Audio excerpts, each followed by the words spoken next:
You're watching Screw It on SuppleWine. I'm your host, Mike Supple, and this is part 2 of my experiment with home winemaking. Got my sanitizer packet.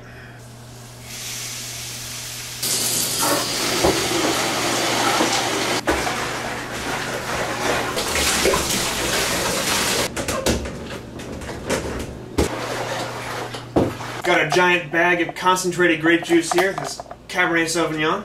Alright, now we try to do this without spilling grape juice all over myself and the kitchen. Alright, so just open up your grape juice. Yeah, see, it pours thick and syrupy like molasses almost. There's still a lot of good juice in there, so the next step, you don't want to waste stuff, is to fill this with some hot water, rinse it all around, and dump it back into the bucket. My tap water has smells and flavors to it that I don't want affecting my wine.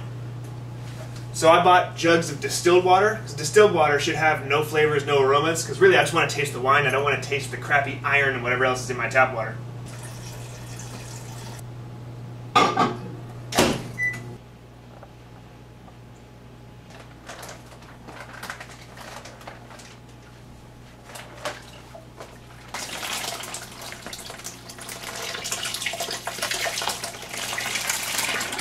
Now I just fill it the rest of the way to the 6-gallon mark.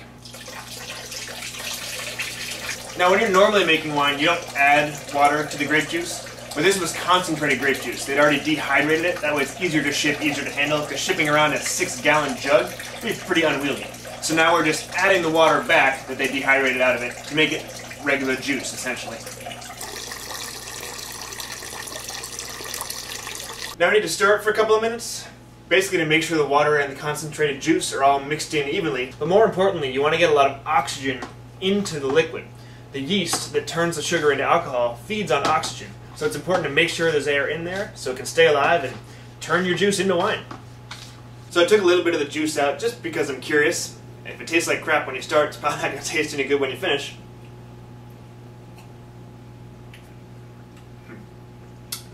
Well, it tastes like grape juice. It's incredibly sweet, which is good because we want to have a nice, bold alcohol wine. It's supposed to be a big Cabernet, but yeah. Doesn't really taste like a whole lot else besides grape juice, but very good, very concentrated grape juice. Alright, fingers crossed. Next I want to get the specific gravity of juice.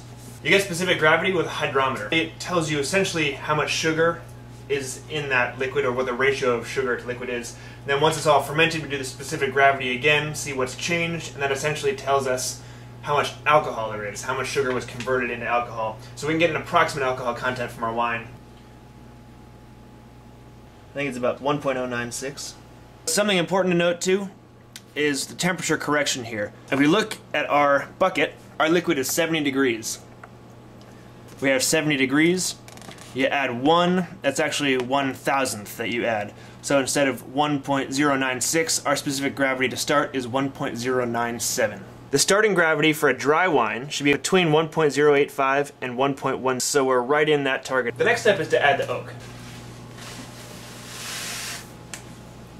Now that I've got the oak in there, it's time to stir it again. Just want to make sure I have even concentration. Juice, oak, bubbles, water, whatever.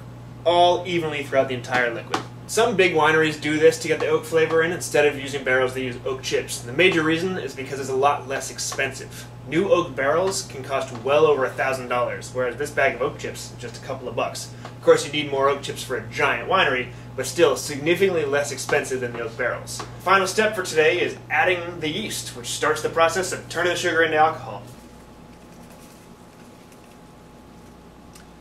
And we're done. I want to go ahead and cover it up so nothing else can get in that bucket. A very important part of this, when that yeast is working and turning sugar into alcohol, it has a byproduct of carbon dioxide. If I just had a bucket and slammed a lid on there, this thing would blow up and create a mess everywhere.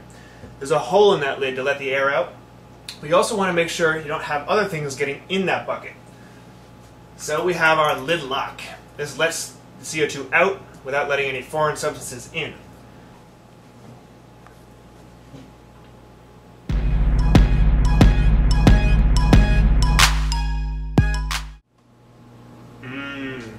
Oak soup.